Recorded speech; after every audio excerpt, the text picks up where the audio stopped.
Franklin Graham is the son of evangelist Billy Graham. He is also a minister and a vocal leader who recently announced the Decision America Tour 2016. It's a call for Christians across the nation to pray and live out biblical principles at home, in public, and at the ballot box. For more than 50 years, one man has stood at the pulpit and refused to soften a single word, even when that refusal cost him stadiums, television specials, entire foreign tours, and the goodwill of people who once admired his father.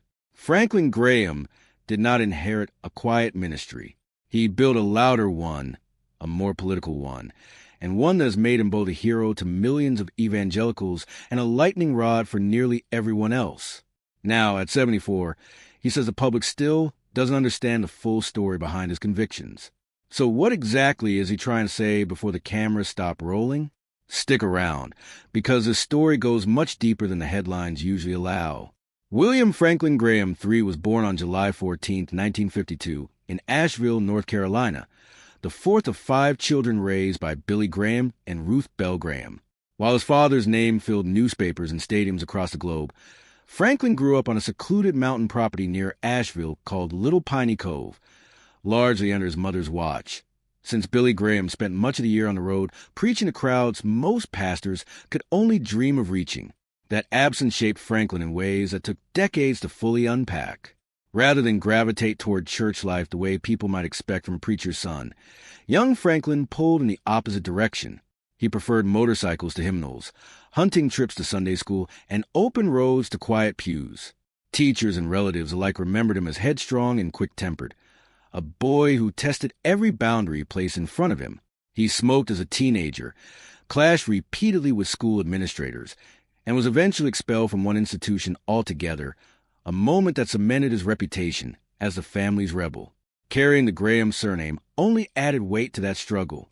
Everywhere he went, people expected him to already embody the faith his father preached, and Franklin resented the assumption that admiration for Billy Graham should somehow substitute for his own relationship with God.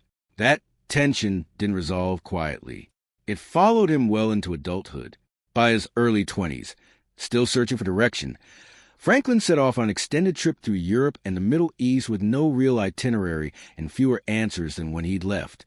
The wandering didn't clarify much, until one night in a Jerusalem hotel room, at age 22, when everything he had witnessed and questioned during his travels seemed to collide at once. He has described that night ever since as the true turning point of his life, the moment he chose Christianity for himself rather than accepting it as a family inheritance.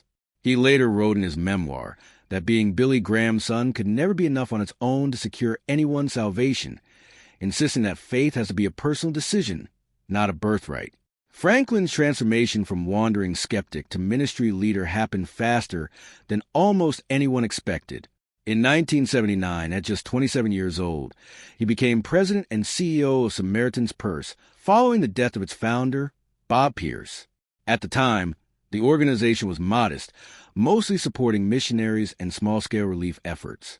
Under Franklin's direction, it exploded into one of the largest evangelical humanitarian organizations on the planet, eventually operating in well over 100 countries and responding to earthquakes, hurricanes, famines, wars, and disease outbreaks on nearly every continent. His responsibilities multiplied again in 2001, where he took over as president and CEO of the Billy Graham Evangelistic Association, effectively merging leadership of both major family ministries under a single figure. As his father's public appearances slowed with age, Franklin became the de facto face of the Graham legacy, tasked with keeping the ministry relevant in a rapidly shifting cultural climate. He was ordained in 1982 and spent decades leading evangelistic crusades across North America, South America, Africa, Europe, Asia, and Australia, frequently addressing audiences in the tens of thousands. Alongside his preaching, he edited Decision magazine and authored numerous books on faith, family, and his father's ministry, extending his reach well beyond the crusades themselves. The financial scale of what he built is staggering. Samaritan's Purse has reported receiving well over $1 billion annually in private donations in recent years, funding thousands of staff and volunteers across disaster response, medical care, education, and long-term development work. Few religious figures in America oversee resources on that scale, and it placed Franklin among the most powerful leaders in evangelical Christianity, not just spiritually but financially. His personal life, meanwhile, took on a stability his rebellious youth never suggested it would. He married Jane Austen Cunningham in 1974, and together they raised 4 children, Will, Roy, Edward, and Sissy. Several of them followed him into ministry, including his eldest son, Will, who now serves as an evangelist with the Billy Graham Evangelistic Association, continuing a family tradition now stretching across 3 generations. Where Billy Graham was famous for treading carefully around politics, even while privately advising presidents from both parties, Franklin took the opposite approach almost from the start. He has never hesitated to weigh in on divisive cultural fights, and his commentary has often overshadowed the humanitarian work that built his reputation in the first place. He has repeatedly described Islam in harsh terms, called homosexuality sinful, questioned Barack Obama's religious background publicly, and warned that North Carolina's 2017 repeal of its transgender bathroom law would put the public at risk. Those remarks didn't stay confined to American audiences. When he planned a Festival of Hope tour across the United Kingdom in 2018, thousands of Blackpool residents signed a petition against his visit, and the Muslim Council of Britain formally asked the Home Office to deny him entry, arguing his past statements cross into open bigotry. The backlash only grew from there.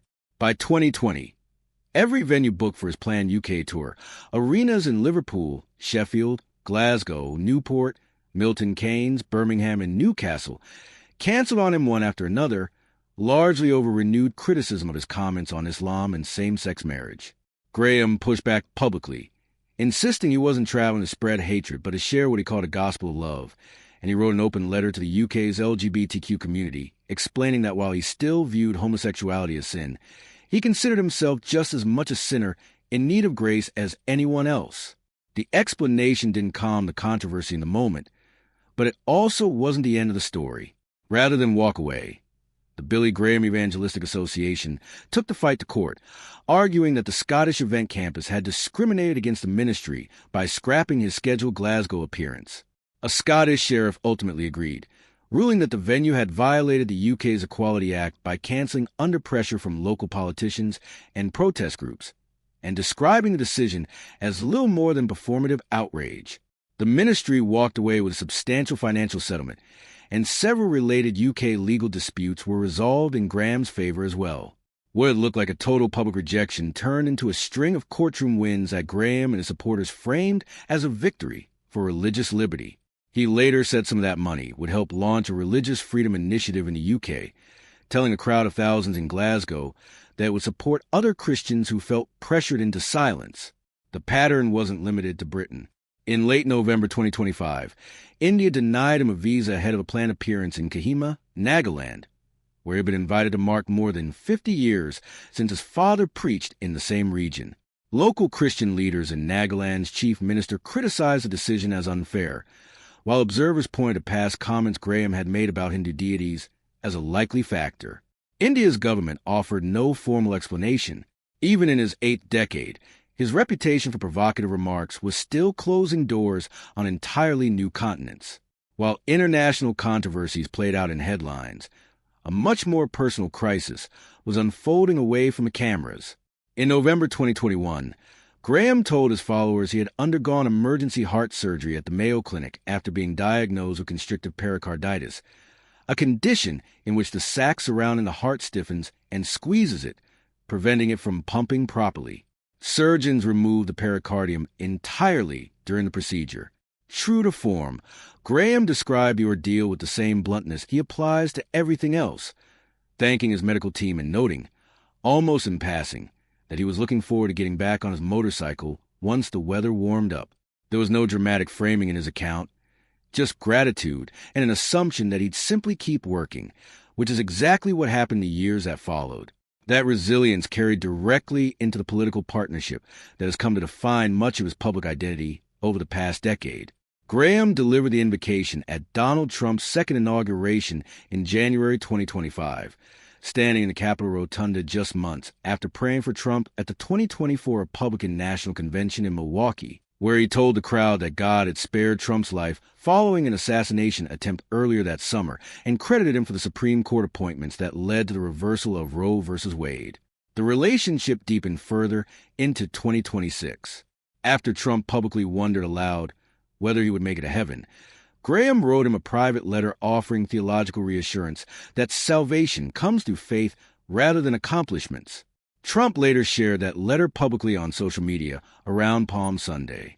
Graham also praised Trump's role in brokering a ceasefire between Israel and Hamas. And when Trump released an AI-generated image many interpreted as portraying himself as a Christ-like figure, Graham publicly defended him, insisting the image carried no spiritual meaning, even as other evangelicals criticized the moment as going too far. That defense drew fresh scrutiny over just how far Graham was willing to extend his loyalty to a single political ally. By the spring of 2026, Graham had settled on a single theme for his ministry: truth. He filmed an Easter special called What is Truth? In Minneapolis, a city that had recently seen unrest around anti-IC demonstrations, including protests that reached a local church service. Standing in a city marked by exactly the kind of division he has warned about for years, Graham told viewers that hatred and violence had become rampant and that people were desperate for something solid to hold on to. The broadcast featured music from Michael W. Smith along with recordings from the late Johnny Cash and Charlie Daniels, and it reached television audiences far larger than any single service could gather in person. Weeks later, at the Rededicate 250 Prayer Festival in Washington, D.C., backed by President Trump, Graham pushed the message further, telling the crowd that America had grown morally rotten, pointing to transgender rights, same-sex marriage, and changes to locker room policies as symptoms of a much deeper problem. Historians push back on his portrayal of the nation's founding era, noting that the founders themselves held a wide range of religious views, from Anglican and Congregationalist to Catholic and Deist, making any single unified religious identity for that period difficult to defend. Critics also argue the broader event blurred the line between American and Christian identity in ways that sat uneasily with the separation of church and state. Graham showed no sign of backing down, and he carried the same message to nearly every stop on his schedule afterward. Now in his mid-70s, Graham continues to run both Samaritan's Purse and the Billy Graham Evangelistic Association at the same time, a workload that would exhaust leaders half his age.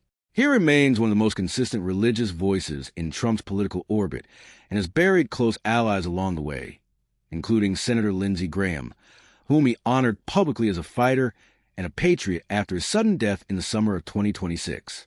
He has survived a heart procedure serious enough to sideline most people permanently, lost UK venues only to win UK lawsuits, been denied entry into India, and kept preaching through every bit of it without any real sign of slowing down, moving from rural crusades to national television specials to prayer festivals on a national mall, all within the span of a single year.